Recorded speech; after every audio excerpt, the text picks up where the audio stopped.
പ്രേമ വൃന്ദാവന ഹേമന്തമേ, നിന്റെ പേരു കേട്ടാൽ സ്വർഗം നാണിക്കും.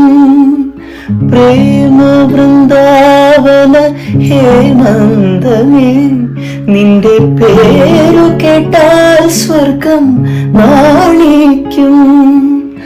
ആരാധ സോമരസാമൃതം നേടുവാൻ ആരായാലും മോഹിക്കും.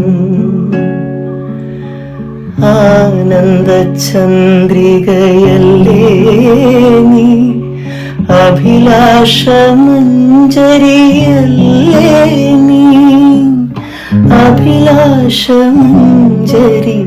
അല്ലേ നീ. സ്വർണഗോപുര നർത്തകീ ശില്പം, കണ്ണിനു സായോജ്യം രൂപം. ഏതൊരു കോവിലും ദേവതയാക്കും, ഏതു പൂജാരിയും പൂജിക്കും നിന്നെ, ഏതു പൂജാരിയും പൂജിക്കും.